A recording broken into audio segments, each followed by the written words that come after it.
A very good evening to you with the Friday, March 23rd edition of the CBC Evening News. I'm Ryan Broom in our top story. After months of uncertainty, over 150 prison officers have been appointed. And during a ceremony at the prison, they have been urged to make the rehabilitation of convicts priority number one. Badges of rank and letters of appointment have sealed the deal for 161 prison officers.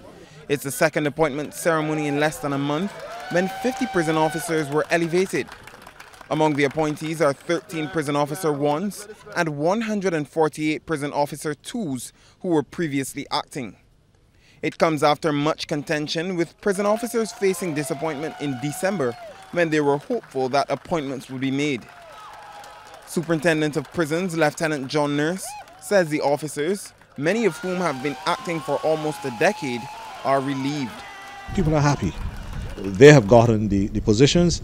No fear that new people will come in and get the positions, because these guys are all trained, they're all experienced.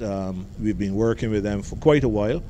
They understand the procedures. They've been conducting the specialized training and so on. So these are good people.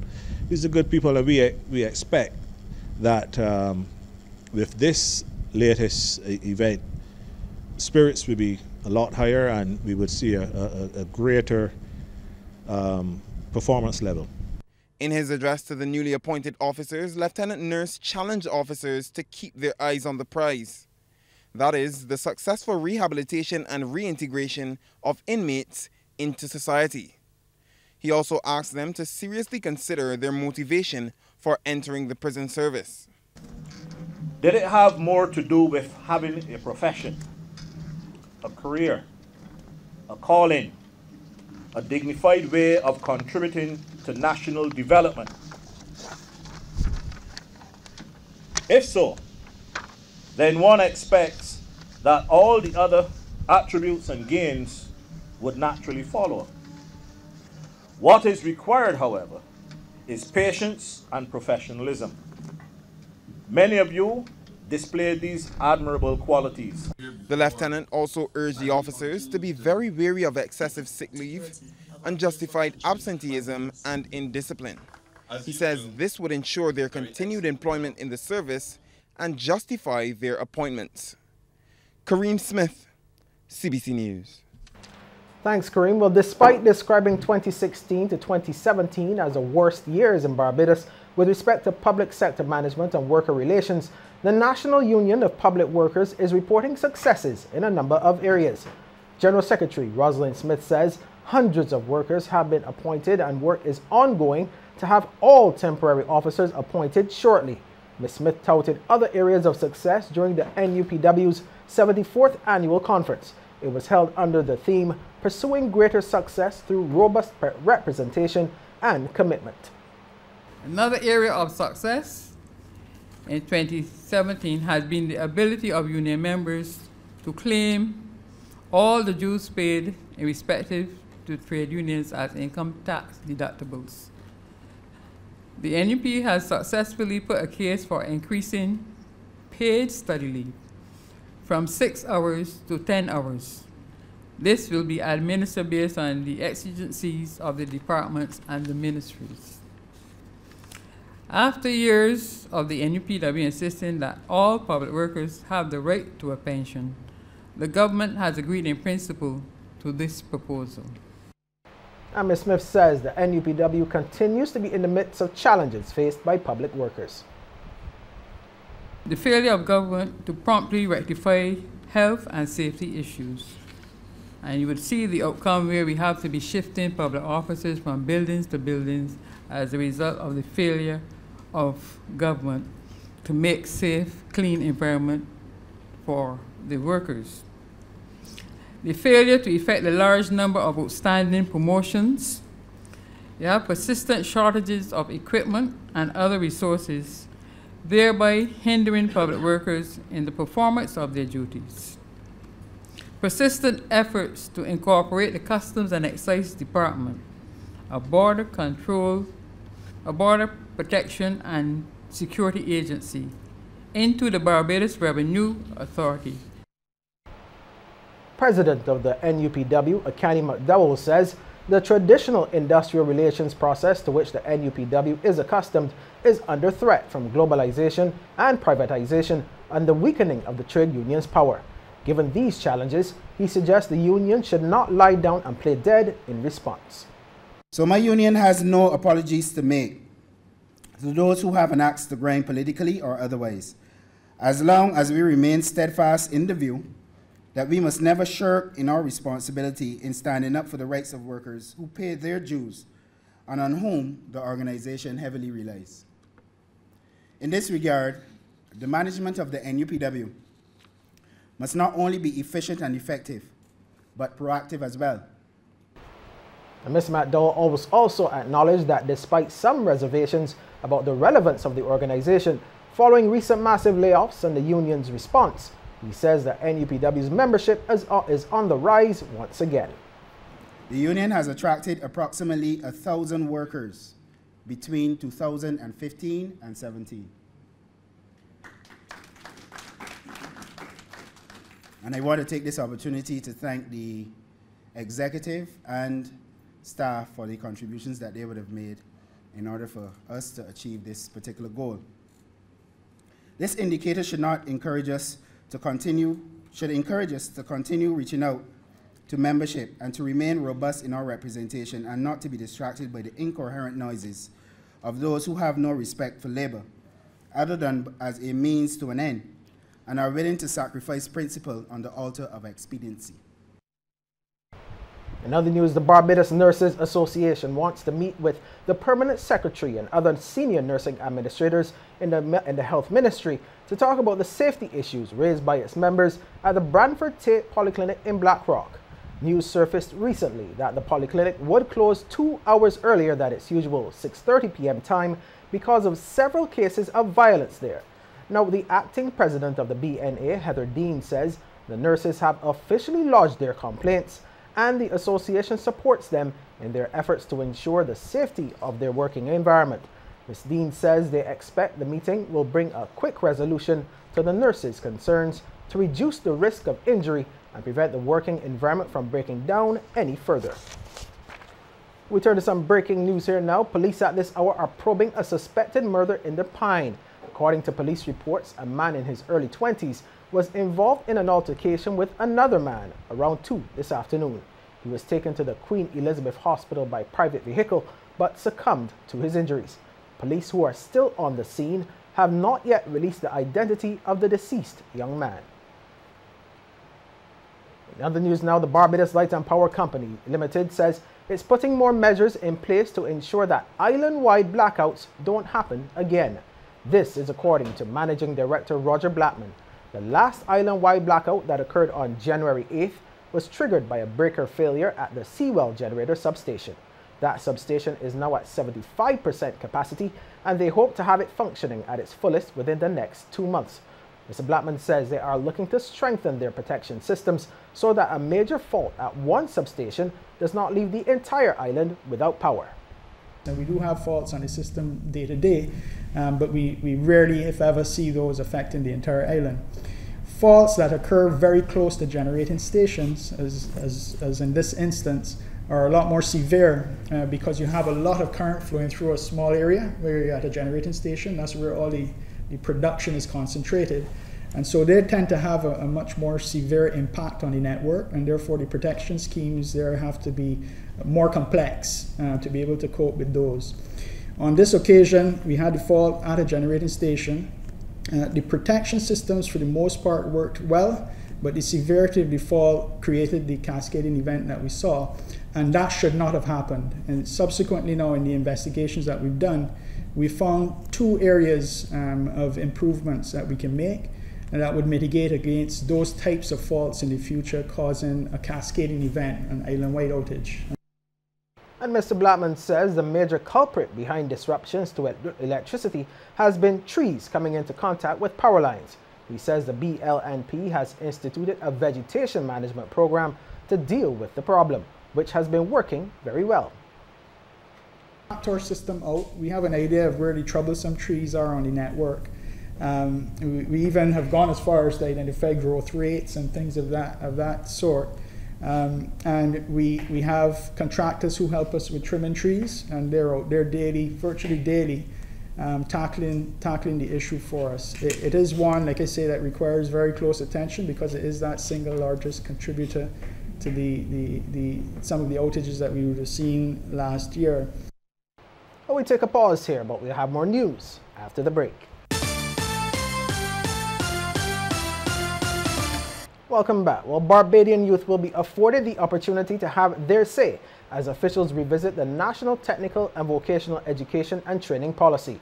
This message was conveyed by Executive Director of the TVET Council, Henderson Eastman, on behalf of Minister of Labour Dr. Esther Bayer-Sakou. According to Mr. Eastman, the lot has taken place since the policy was introduced 15 years ago. He says the policy will guide and safeguard what a quality TVET system should look like and how it should operate.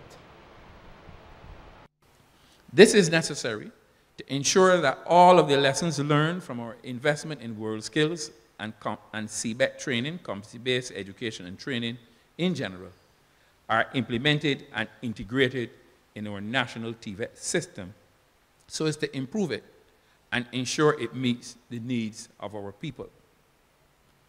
The process of revising the national TVET policy will take place with the assistance of the International Labour Organization Sub-Regional Office for the Caribbean. As part of the process, it is expected that the TVET Council will host a national TVET Youth Forum, which will capture the needs, the voices, and the expectation of our youth. And Mr. Eastman says the vision of the TVET Council, along with the Ministry of Labour, is to see that all work-related educated training and development is based on approved standards of competence and leads to recognized certification.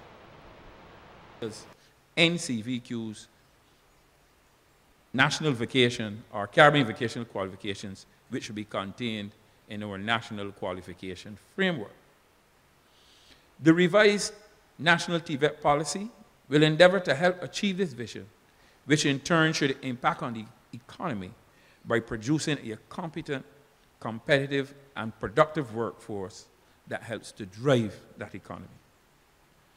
In particular, it is worthy to note that the WorldSkills program can have a direct hand in the aforementioned. Car painting, graphic design, technology, and restaurant services have been included among the skill areas for this year's WorldSkills Barbados. The 40 young men and women who were selected for the finals of the 4th biennial competition were introduced during a launch at the Samuel Chapman Prescott Institute of Technology. The finalists, drawn up from the Samuel Chapman Prescott Institute of Technology, the Barbados Community College, and the Hospitality Institute, the Barbados Vocational Training Board, and the Caribbean Cosmetology Academy, will do battle during the finals at the upcoming BMEC show in May. WorldSkills Barbados, which was first held in 2012, is organized by the TVET Council. Chairman of the TVET Council, Hensley Sobers, says Barbados will be transformed as it embraces TVET modalities. A state renowned for high-quality services with standards of excellence that are globally accepted while grounded in our Barbadian uniqueness. WorldSkills Barbados 2018 is therefore being launched to give further and greater emphasis on how important technical education and training is for youth, industries, and society by challenging young professionals and career seekers in Barbados to become the best in their skills or discipline of choice. And Mr. Sobers is also standing by the WorldSkills initiative, and he wants corporate Barbados to come on board. To host and or facilitate WorldSkills competitions at 3 stages. WorldSkills Barbados, this competition, which may even be organized at 2 levels, in the schools as well as this level. So at the schools and at an early age in the school, in the secondary schools, and then at this level. WorldSkills America, which involves North and South America and the Caribbean. And the third level, WorldSkills International, where 70 countries from across the globe compete to determine world-class supremacy. Students of the Derek Smith School and Vocational Center got a treat as the Barbados Water Authority celebrated World Water Day with them. The day was doubly special as it was announced that some of the households of the students would be among the 1,500 Barbadian homes getting free water tanks. Shane Jones reports. Students of the Derek Smith School and Vocational Center got a hands-on lesson on the importance of one of the Earth's most precious commodities as BWA officials interacted with them for World Water Day. Students learned how water was transported across the island to those in need and got to have some fun in the water trucks. BWA's Manager of Communications and Rapid Response Unit, Joanne Haig, announced that 1,500 vulnerable households in Barbados will be getting free water tanks, and some households of students of the Derek Smith School would be among the first. The theme for the day is Nature for Water, and Ms. Haig says the BWA is aware of the effects of climate change on water. Over the last couple of years, more and more countries, Barbados being one of them, become more and more water scarce. So what we have done, what we're doing, I should say, is that we are now going to give 1,500 tanks to the most vulnerable persons across this island. And we wanted to do it today on World Water Day. And this is why we are here at the Derek Smith School. We wanted to start at the school with the most vulnerable people across the island. Once they qualify through the GCF fund, which has now financed this initiative, we will then be installing over the next couple of months 1,500 tanks. The tanks are funded by money secured from a $27 million grant from the Green Climate Fund. Officer in the Project Management Office at the BWA, Dr. Elon Cadogan, says the overall project that the BWA is embarking on is worth $40 million, with $17 million coming from the authority. There are four basic components to the project as it is, and the first part has to do with renewable energy to reduce to ensure that our energy consumption is as sustainable as possible. As John had mentioned earlier, we are in the age of climate change, and we have to be aware of the facts that it is real, it is here in Barbados, and we have to do something to adapt because we need to put the Barbadians in a situation where they have a secure water sector. The second section, as John mentioned also again, would be the portable water tank systems, and also the freshwater harvesting system and rainwater harvesting systems.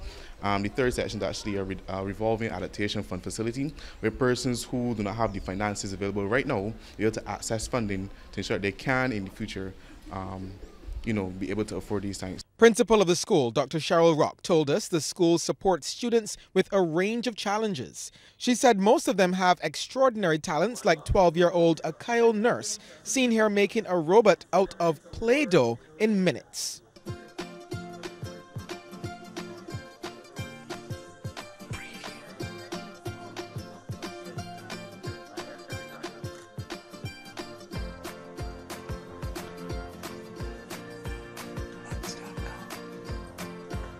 Dr. Rock believes that giving water tanks to households with special needs children will have a far-reaching impact. And even though the Derek Smith School is a private school, we support students from all aspects of Barbadian life and socio-economic groups. And the majority of our students actually come from homes where they are challenged and they are struggling. And it does affect the whole family in a large way. A lot of our students, they need that routine. So even if the water is off and it comes on maybe even an hour later, because their routine has been broken, it affects their whole day. And if it affects the whole day, they either have to stay home because they can't cope with being at school, or they come to school, and that then has a knock-on effect with what happens at school and how we can support them. Installation of the 1,500 tanks begins in September. Shane Jones, CBC News. Well, still to come, a look at some of the stories making headlines across the region. Welcome back in regional news tonight. There may be a new speaker in place in St. Lucia, but it was more of the same during the second day of the debate of the estimates of expenditure. There was the same partisan bickering going on, as we hear in this HTS News report. Oslery Canries MP and Minister in the OPM Dominic Fede rose on a point of elucidation to, according to him, provide clarification on questions raised by Castries South MP Dr. Ernest Hilaire over Fede's contribution to the debate on Monday. But that was quickly interrupted, prompting Speaker Daniel to attempt to restore order. Mr. Speaker,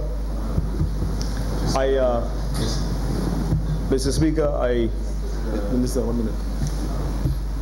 Honorable Leader of the Opposition. Mr. Speaker, I will have to rise to object to the Minister that I don't know if the issues that were raised this morning. I would expect that, although I know this House doesn't like convention, the normal convention is that the Minister would rise and respond to the issues almost immediately. I don't understand why the Minister can take 24 hours. And can I speak to you, Mr. Speaker? Yes. Thank you. This lack of manners is getting out of this arrogance. Leader of the Opposition. This arrogance. Leader of the Opposition. Yes. You're speaking to me, sir, not to any other Thank person. You. I would think that the Minister would stand immediately, and if he needs to clarify something, do it. But you don't spend 24 hours or 12 hours and come back on a point that was said yesterday. I do not think. I'm not speaking to you. Leader of the Opposition. I'm not speaking to you. Gentle people. I will not speak to you. Leader of the Opposition, please, sir. Just have a seat for a few moments. Let me clarify it. Just have a seat for a few moments, sir. I'll call you back. The Speaker of the House sought to reprimand members in a similar fashion to his predecessor. Members, I am not going down a path that this House may have gone before. I expect that we shall do this as honorable men and women representing the people. I am hopeful that we all understand where I am trying to take this Parliament from now on. Leader of the Opposition, so you're speaking to me. Make your point, and I will rule accordingly. The capabilities of the Guyana Police Force have been boosted by the donation of equipment through the Caribbean Basin Security Initiative. The equipment was handed over to the force's Strategic Planning Unit. We get more in this HGP-TV report. This equipment and some others are valued at around $20 million, says U.S. Ambassador to Guyana Perry Holloway. It's just our most recent form of assistance that the U.S. government has provided through the Caribbean Basin Security Initiative in furtherance of our efforts to increase justice sector capacity in Guyana. The computer equipment will allow the Strategic Planning Unit to do more of what is it expected to do, which is strategic planning. In today's modern world, you cannot do strategic planning without modern equipment and electronics. Since the establishment of CBSI in 2010, the USG has heavily supported efforts to combat the drug trade and other transnational crimes threatening the region through capacity building and equipment donations and technical assistance. The specific program that U.S. Embassy Georgetown administers seeks to strengthen our law enforcement capabilities, countering illicit drug flows, combating transnational crime, and promoting the rule of law. U.S. Ambassador to Guyana Perry Holloway during the handing over ceremony of equipment to the Guyana Police Force on Monday. He stated that despite recording an 11% decrease in serious crimes, much more effort is required to tackle the issue of crime in Guyana, and that sound strategies by policymakers are what aid in enhancing the effectiveness of the ranks who receive training. Through donations like this and others in the future, the U.S. Embassy commits itself to assisting the government of Guyana, law enforcement institutions to promote the development of accountable and professional criminal justice system. We hold citizen security as paramount and applaud the government and the Strategic Planning Union's efforts to reform Guyana's security sector. Meanwhile, Acting Police Commissioner David Ramnarine stated that this donation speaks to the intense collaboration between the United States and British embassies in Guyana. On behalf of our government and our ministry, our subject ministry, and in terms of the leadership of the force, how profoundly grateful we are for this timely donation in a continuing series of actions, fruitful actions that will result in further improving the efficiency of the Guyana Police Force. In Bermuda, an autopsy has ruled out foul play in the death of a missing U.S. college rugby player. Mark Dombrowski was found dead at the bottom of a cliff, and officials say he fell by accident to his death. We have more in this report from ZBM Bermuda. Mr. Dombrowski disappeared after visiting a bar on Front Street, with CCTV footage later showing him on Alexandra Road in Devonshire at around 1:30 Sunday morning. A massive search exercise was launched by the police, aided by members of the public and two of Mark's brothers. His body was found at the bottom of a 35-foot cliff on the edge of the moat at Fort Prospect. An autopsy was performed by Dr. Christopher Milroy, the Director of Forensic Pathology at Ottawa Hospital in Canada. He has almost 3 decades of experience as a forensic pathologist and has conducted over 5,000 autopsies in his career. He provided an overview of his findings. As a forensic pathologist, I did a very detailed analysis, which is what we do when we have a death where the circumstances are unclear. My conclusions from my examination are that Mark died from a fall from a height, and that I found no evidence of foul play in my post-mortem examination. Toxicology will be performed. Okay. But like a lot of things, it's not something you can do instantaneously, so it will take a little while. But it's and I just want to make it clear, it's absolutely standard procedure to do toxicology in these cases, and so toxicology will be performed. Also, the FBI have indicated they will try to help expedite the toxicology report. Obviously, there's interest in that, and we'll get there. Now, Gary, to your question in regards to the public report, what we're going to do, the investigating officers are still collecting evidence, and they will compile all the evidence we possibly can. That will be presented in a coroner's file, and that file will go to the coroner's officer, who will then arrange an inquest with the coroner.